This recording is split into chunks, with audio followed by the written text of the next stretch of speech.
Well, let's now talk about the security situation in Nigeria. And joining me, Oamien Ohideve, the National Secretary, retired members of the Nigerian Armed Forces. He joins us via Zoom from Dallas, Texas. And with me here in the studio is Dixon Osaje. He is an anti-terrorism specialist. Let's begin with you, Mr. Ohideve. Yesterday, Monday, was the Armed Forces Remembrance Day. And as a retired member of the Nigerian Armed Forces, how did you feel about the day and the sacrifices that you and others have had to put in to ensure a united and safe Nigeria? For the opportunity, and thank you for making reference to the belated traumatic experience we call Armed Forces Remembrance Day. Every year we come back to this circle, this rigorous circle of trauma.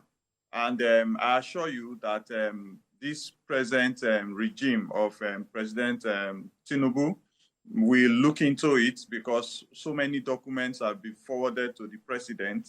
We are expecting the onboarding of the Armed Forces Federation of Nigeria, and we are expecting speedy access to every constitutional approvals for veterans. So right now, veterans are not smiling because we need to still do street protest. We need to still do the embarrassment of coming out to always air our views in public. And we are still counting losses from the numbers of veterans that die every day. All right, then. And, talking about efforts by security agencies, let's talk about the situation in Nigeria and especially in the nation's capital this time. And I would come to Dixon for this. It's been huge. It's been serious. I mean, it's been very worrying. We just heard about Michelle, a 13-year-old girl, a secondary school student, picked up alongside her family members from their compound, where they live. And because the family couldn't meet the deadline for payment of ransom, she was murdered. You would wonder what she and others have done to merit this level, to experience this level of brutality, really. Well, for me, I think the offense they committed is being a Nigerian, and that is disturbing because the Constitution stated very clearly that the sole responsibility of government is the protection of lives and property. That is the primary responsibility. And this is beyond government issues because most people think the government. We are suffering from societal threats, and these guys are taking the fight to our comfort zone, to our homes, to our residents. And I think I would advise the government to declare a state of emergency. This is not good for our image. The international community are disturbed because consistently from 2013, 2009, when Boko Haram sprang up, we've been experiencing high speed of insecurity, negative news every day. Tomorrow morning, nobody knows what is going to come to the news. For me, I think enough is enough. If you take a life because of monetary value, that tells you that you don't have respect for human lives. These guys are animals. They are evils. They are demons. Because how do you think you can buy the life of Michelle? You can't buy the life. $1 billion cannot buy the life of Michelle, and nothing can bring her back. So these guys just think the love for money is equatable to taking human lives. So, and one of the major errors that led to this evil act is because I think we're bargaining with the devil. We must cut off negotiation with any criminal element in the Nigerian territorial space. Everybody must be meant to pay for their crime. All right, we'll get to talk some more about that. But you mentioned something about the state of emergency, and the Minister of the FCT, Nyesom Wike, earlier today summoned a national, a security meeting there, high profile meeting, and then he promised to combat the bandits. Let me come to you, Mr. Ohideve. The FCT minister is stepping in. He's talking tough. He said that the area council chairpersons need to be committed to this cause and that he would leave no stone unturned in ensuring the safety of Abuja residents. How reassuring is that for you? Well, I think we are still going around in rhetorics, and we are not capturing the threats, the vulnerabilities, and deterrence measures. Nigeria is opportune to have adequate deterrence measures set on ground, like our policing system. every nook and cranny, there's supposed to be a police station, there's supposed to be a DPO, and there's supposed to be a combat unit that can respond to a certain catchment of area. So, but we build cities every day. Abuja is expanding every day. People are giving licenses to get C of O. They just renewed it now for 5 million naira. People are giving opportunities to build estates. People are giving opportunities to expand into hinterlands. And you don't consider the presence of policing, adequate police presence by structure, by equipment, and by manpower. But you must have this. If not, you will be going back to the native system of engaging JTF and vigilantes. And at the end of the day, you come back to say the vigilantes and the JTF, they are abusing human rights, they are supporting kidnappers. Then Wike himself now is talking to area council commands. Some people are talking to local government chairmen. That is not a federal security structure. You can talk to those people to generate intelligence, but to put in deterrence measures and to highlight the presence of the federal government and its interest into constraining activities of criminality must be shown. But as it stands, would you say that the presence of police stations or posts are actually enough deterrent measures? Because we've heard cases where bandits were actually, their camp was just opposite a police station. They're in the nation's capital, Abuja. What, the current Police Service Commission chairman now, Dr. Solomon Arase, I think they just released that they are going to recruit 3,000 policemen. That 3,000 policemen they want to recruit, it's even a minimal startup number. We should look at zonal recruitment, speedy, and we should look at enriching the quality of policing. If you go to Nigeria now, you see a lot of federal universities and state universities and private universities that run criminology and security studies. You go to those universities, take the database, and send SMS to all the students that have graduated within a time. You see some of them are riding Korope. Some of them are doing one mania job or the other for 40,000, 50,000 naira. If you employ them and you say you are paying them 150,000, 200,000 naira per month, I'm sure that you will have enough policing in Nigeria. And that's the target for the federal government. Well, let me come to Mr. Saji. Well, one thing is to recruit these police officers. Another thing is the quality, which he has, spoken about. Do we have the resources, really, to fund them and ensure that the quality meets standard? Well, you see, security measures come in three forms. Most times we think it's just human factors. Oh, yes, human factors is the supreme lead when it comes to security management. But there are three factors that comes to play. The technological factors as well. Then the processes in place. Oh, yes, we have the capability. I will tell you for free that our officers and men are trained very hard. They have the capability. We have the capacity. But the issue here is that the fight is becoming disturbing because of our governed space, because of our unprotected borders, because you ask me, where are these guys coming from? After carrying out their acts, where did they go to? Where did they take refuge? Because when they come from your governed space, what they do, they carry out their ill activities and they fall back to the governed space. So we need to start making that ungovernable space ungovernable for this criminal element. We must go before the laws, because when we talk about security, we're talking about going before the laws. Each time you go after the occasion of crime, each time you go after an hostage taking incident, security has been defeated. So for me, if we talk about recruiting 3,000 officers and men to combat this issue, well, it's a good development. Let's start from there.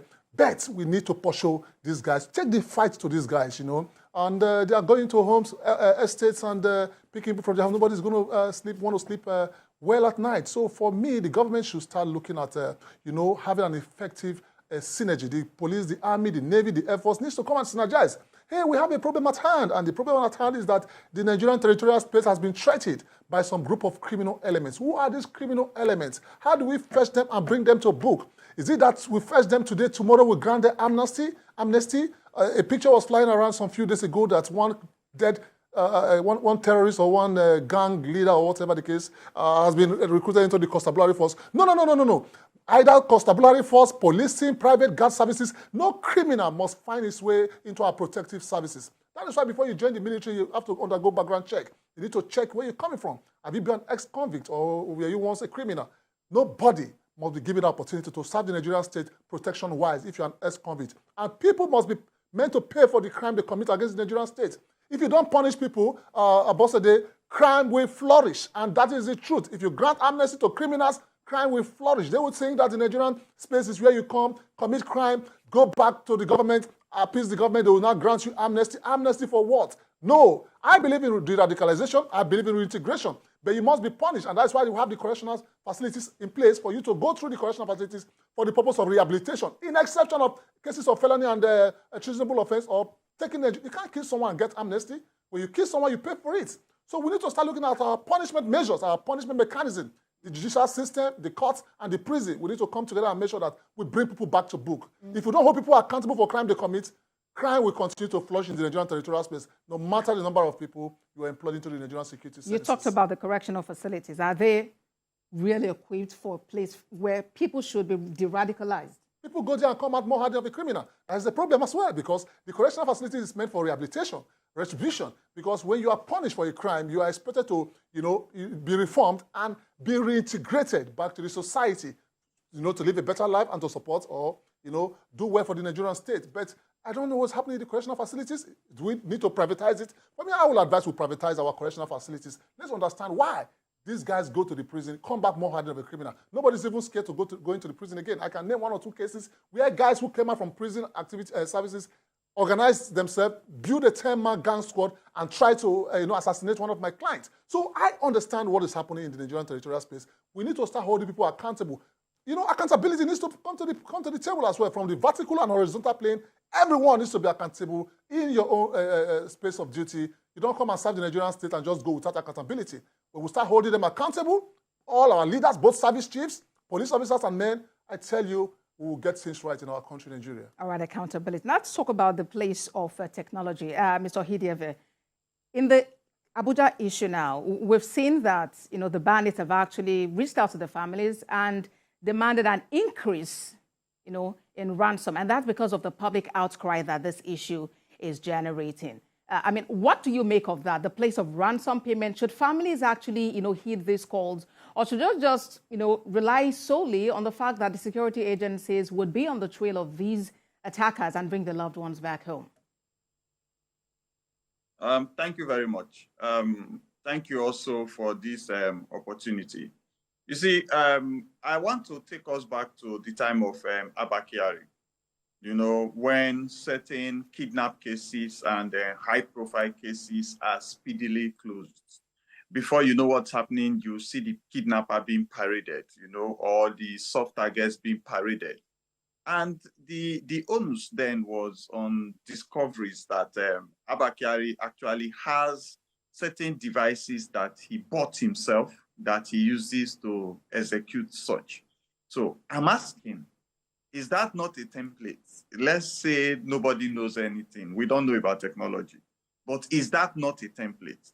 We already had also when we arrested Evans the kidnapper, everything about the book 101 on kidnapping. Evans the kidnapper has a template. And this template was unveiled throughout his interviews, his interrogations, and all the statements he wrote, all his witnesses and the victims. Now, do we not have a template? You remember Wadume also.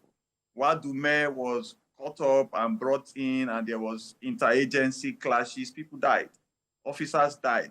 And at the end of the day, there was a panel tribunal set up. So were there no lessons there? You see, so there are lessons. It's not for us to continue on all of these stories. One of the opportunities we had was our communication system. The MTN, the Airtel, the 9Mobile, the Globe, Acom, all of them. They were constricted to run under the Ministry of Communications. And we were headed by someone who also agreed that, yes, we'll do NIN, we'll do BVN, we'll do all of these things to track the activities of persons. And we're going to unify the international passport, the driver's license, so that anywhere I go, I use my ATM card, I use my international passport to scan anywhere, I pay money through transactions. my movements and my presence and my notification will be beeping. Now, there should be central areas to handle all of this. So let's use the FCT for an example, where our greatest of executives are. You know, that should be a template. We were using Lagos as a template those days. Remember, every state wants to be like Lagos, you know, and the social security system and all the partnership and all that. So what about Abuja? What is the template in Abuja? If I make a phone call from location X to location Z, how can it be tracked, communicated? I do investigations a lot. I do ransom delivery, you know, and in all of those cases I've handled in my private security experience in Nigeria, I've just discovered that there are areas and regions of compromise, especially in the systemic processes. Like the police will need to write to the judiciary, the court, they will need to write to the communications, they will need to write to the bank. So there's some bureaucratic bottlenecks, is that what you're saying? All of those things come together to give it this constraint that we see and gives the criminal the upper hand.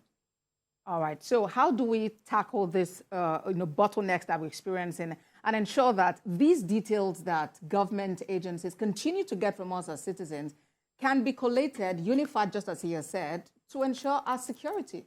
Well, a fantastic point Ambassador Rod has made from Dallas. You see, security is achievable. Sometimes we think security is rocket science. Security is achievable. You know, the whole essence of crime prevention is to bring it to as low as reasonably acceptable. You and I, we're going to live with crime till eternity. Thousands of years ago, Cain killed his brother Abel. So that was when we experienced the first murder case in this universe. So we're going to live with crime till eternity. So I'm not coming here to come and tell you that the military, the police will be able to eliminate criminality in this country. Never. We will live with it till eternity. But the whole essence is for us to reduce it. We can't be getting sad news every day, here and there. He talks about these police going through processes before they could be able to, track most of these criminal elements. I have about 30 seconds to wrap up. Yeah, so I would advise the government to, give the police the power of autonomy, with the devices. They don't need to start writing some technological agencies. They should, come together, give them all the devices they need so that they'll be able to track this criminal with speed and momentum. Because when you talk about crime management or crime prevention, time is very important with speed and momentum. So the Nigerian police should be well equipped, technological-wise. Then manpower-wise, they should also be equipped so that we'll be able to live and move around without being intimidated or coerced by these criminal elements. Gentlemen, it's been a pleasure having you on the program. National Secretary, retired members of Nigerian Armed Forces, Wamien Okidiewie, who joined us live from Dallas in Texas. Thank you very much. And counter-terrorism, anti-terrorism specialist, Dixon Osagie. Thank you very much for your time on the show today. Thank you.